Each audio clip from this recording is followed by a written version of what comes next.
बालक पारायण उपक्रम. कथारूप श्री गजानन महाराज.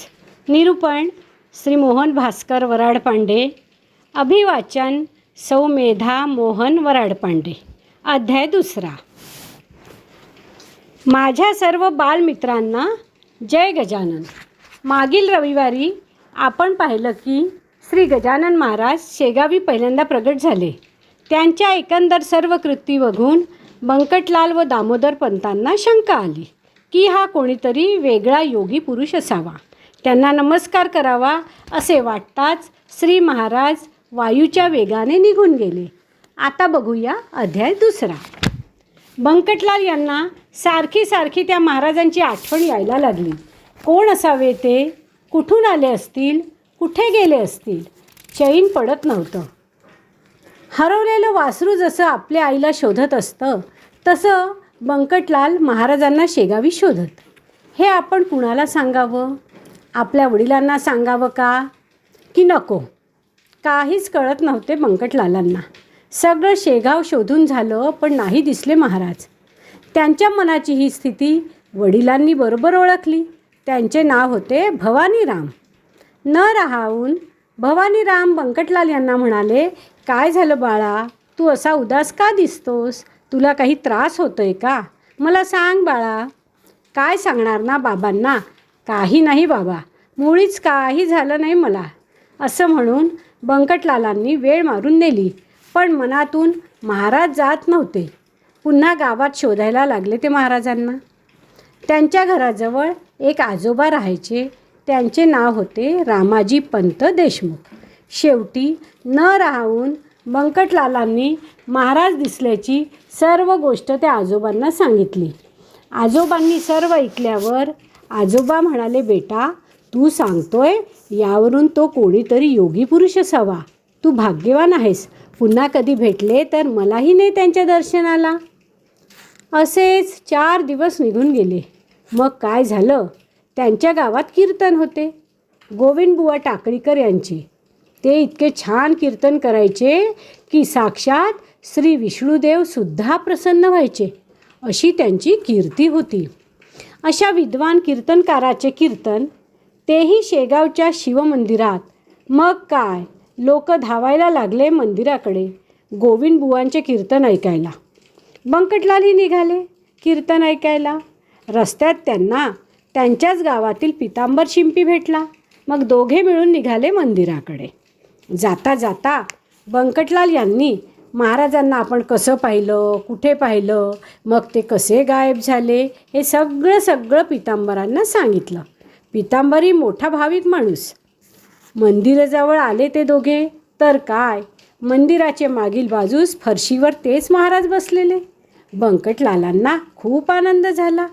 किती आणि कसा झाला आनंद तर दासगणू महाराज म्हणतात, जसा आनंद एखाद्या कंजूस माणसाला अचानक पैशाची पिशवी सापडली की होतो, किंवा फक्त स्वाती नक्षत्रातील पावसाचे पाणी पिणाऱ्या चातक पक्षास ते ढग दिसले की जसा आनंद होतो, किंवा मोराला आभाळ पाहून जसा आनंद होतो, किंवा फक्त चंद्रप्रकाश पिऊन जगणाऱ्या चकोर पक्षाला चंद्र दिसतात जसा आनंद होतो, अगदी तसाच आनंद बंकटलालांना झाला. किती छान कल्पना केली आहे ना दासगणू महाराजांनी.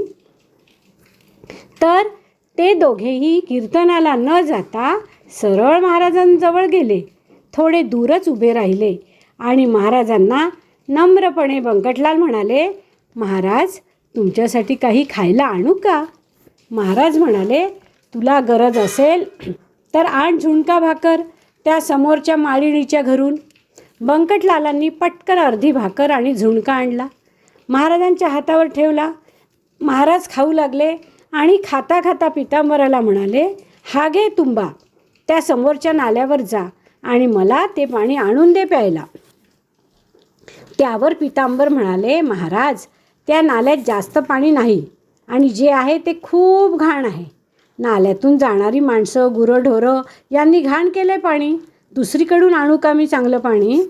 महाराज म्हणाले, नाही, दुसरं नाही, तेच आण नाल्यातलं आणि हा तुंबा नाल्यात बुडवून पाणी आण. उगाच ओंजळीने पाणी भरू नकोस तुंब्यात. शेवटी पितांबर महाराजांचा तुंबा घेऊन नाल्यात आले, तर तुंबा बुडेल इतके पाणी नव्हतंच नाल्यात. आपली पावलांचे तळवे जेमतेम बुडतील इतकंच पाणी. त्यात तुंबा कसा बुडणार? आणि हाताच्या ओंजळीनी पण पाणी भरायचं नाही. आली की नाही पंचाईत? पितांबरांना काळजी वाटायला लागली. शेवटी हिम्मत करून तुंब्याचा स्पर्श केला पाण्याला. तर काय आश्चर्य! जिथे तिथे तुंबा बुडवावा तिथे तिथे नाल्याला खड्डा पडायला लागला आणि तुंबा पूर्ण भरला. आणि दुसरं आश्चर्य असे की नाल्यात घाण पाणी असूनही तुंब्यात मात्र अगदी स्वच्छ पाणी आलं, अगदी स्फटिकासारखं. पितांबर चकित झाले. हा चमत्कार महाराजांचाच, शंकाच नको. पितांबरांनी तुंबा आणला. महाराज पाणी प्यायले आणि बंकटलालांना म्हणाले, अरे, त्या माळणीच्या भाकरीवर माझी सेवा करतोस का? काढ सुपारी खिशातून, फोडून दे मला. म्हणजे महाराजांना माहीत होतं बंकटलालांच्या जवळ सुपारी व अडकित्ता आहे म्हणून. बंकटलालांनाही आनंद झाला. त्यांनी महाराजांना सुपारी दिली. सोबतच 2 पैसेही दिले त्यांनी महाराजांना. त्यावेळी खडकू, दुदंडी, व्याघ्रांबरी या नावाची तांब्याची मुसलमानी नाणे चलनात होती 150 वर्षापूर्वी बरं. ते पैसे बघून महाराज हसले व म्हणाले, अरे, मी काय व्यापारी आहे काय?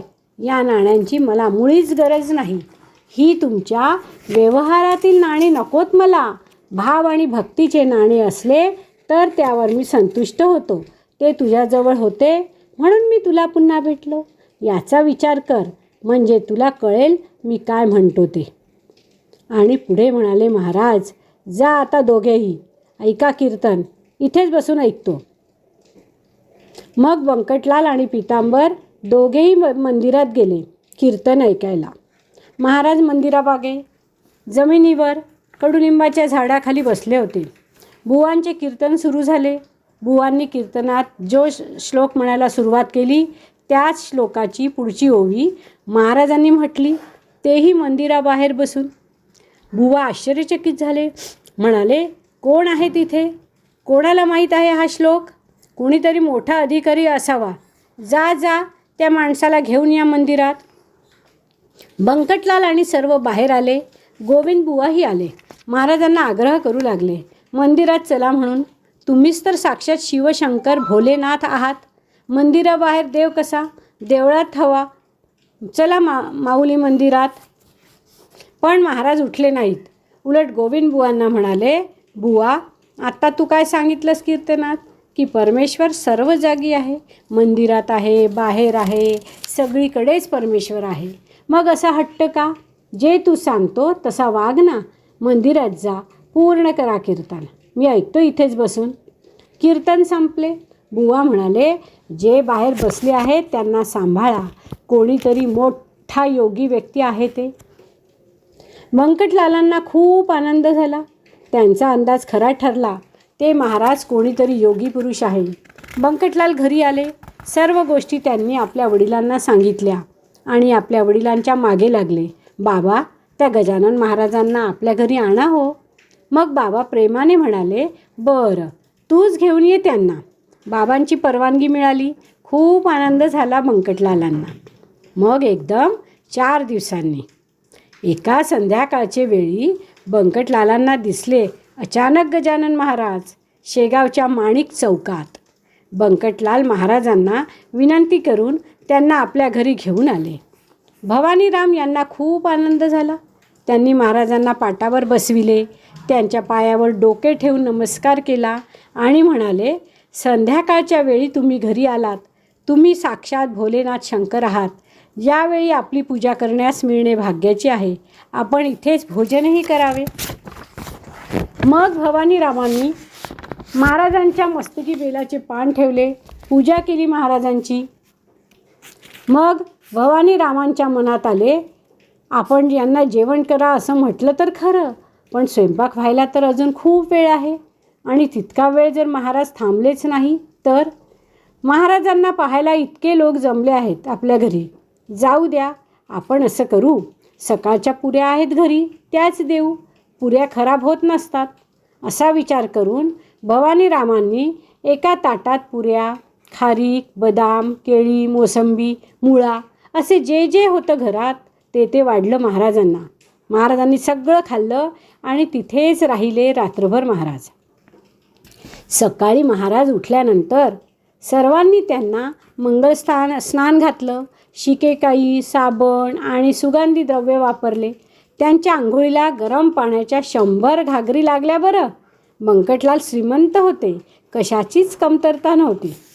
आंघोळ झाल्यानंतर त्यांना लोकांनी महागडे कपडे, पितांबर नेसविले, गादीवर आणून बसविले, कपाळावर गंध लावले, गळ्यात हार घातला, डोक्यावर तुळस, बेलाचे पान वाहिले, नाना प्रकारचे नैवेद्य आणले. बंकटलालाचे घर म्हणजे जणू कृष्णाची द्वारका नगरी झाली. सर्वांची इच्छा पूर्ण झाली. पण एकाची इच्छा राहिली होती. ते होते इच्छाराम शेठजी, बंकटलालांचे चुलत भाऊ. बंकटलालांच्या बाजूलाच त्यांचे घर होते. त्यांना सोमवारचा उपास होता. ते दर सोमवारी सायंकाळी आंघोळ करून महादेवाची पूजा करूनच जेवीत असत. त्यांना वाटले आज सोमवार, शिवाचा दिवस. बंकटलालांकडे तर चालते बोलते शंकर भगवान आले आहेत. आपण त्यांचीच पूजा करू, त्यांनाच नैवेद्य दाखवू, मगच आपण जेवू असे ठरविले इच्छारामांनी. त्याप्रमाणे सायंकाळी स्नान केले. बंकटलालांकडे जाऊन गजानन महाराजांची व्यवस्थित पूजा केली आणि महाराजांना म्हणाले, मला माहीत आहे आपले जेवण दुपारीच झाले आहे, तरी पण आपण आता माझा नैवेद्य ग्रहण केल्याशिवाय मी नाही जेवणार. तुम्ही सर्वांची इच्छा पूर्ण केली, आता माझीही करा. असं म्हणून इच्छाराम महाराजांसाठी एका मोठ्या परातीत नैवेद्य घेऊन आले. काय काय आणि किती किती आणावं इच्छारामांनी बघा तर. आंबे मोहर तांदूळाचा 2 मुदी भात, अनेक प्रकारचे पक्वान्न, जिलबी, राघवदास, मोतीचूर, करंजा, अनरसे, घिवर, खूप प्रकारच्या भाज्या, खूप चटण्या, कोशिंबिरी, दह्याचा मोठा वाडगा आणि तुपाची वाटी. 4 माणसांना पुरेल इतकं अन्न. आणि म्हणाले महाराजांना, घ्या नैवेद्य ग्रहण करा महाराज. मग महाराज स्वतःशीच बोलले, गणप्या खातो खातो म्हणतो, खा आता हे सर्व. अन्नाचा अपमान करू नको. लोक जमले तिथे तुझा अघोरीपणा पाहायला. आणि बघता बघता महाराजांनी पानातील सर्व पदार्थ खाल्ले. अगदी मीठ, लिंबू देखील काहीच नाही ठेवलं पानात. मग दुपारी जेवण झालेल्या माणसाला सायंकाळी पुन्हा असा आग्रह करावा का? आग्रह केला की काय होतं हे लोकांना कळावं म्हणून महाराजांनी खणाणून उलटी केली आणि त्याद्वारे संदेश दिला, आग्रह करणे योग्य नाही. खरं म्हणजे ते अन्न पचविण्याची शक्ती होती त्यांची, पण आपण कोणाला आग्रह करू नये हे लोकांना कळावं म्हणून उलटी केली महाराजांनी. मग लोकांनी ती जागा स्वच्छ केली. पुन्हा महाराजांना स्नान घातले आणि गादीवर आणून सन्मानाने बसविले. महाराज काही दिवस बंकटलालकडे राहिले. रोज खूप लोक महाराजांच्या दर्शनाला यायला लागले. महाराजांसमोर भजन कीर्तन व्हायला लागले. महाराज मात्र आपले गण गण गणात बोतेचे भजन म्हणत असे.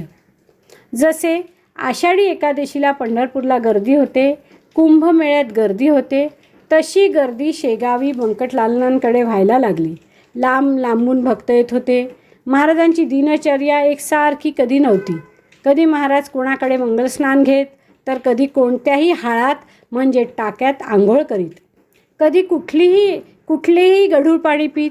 जसे वायूच्या गतीला कोणी अडवू शकत नाही, तसेच महाराजांच्या दिनचर्येला कोणी अडवू शकत नव्हते.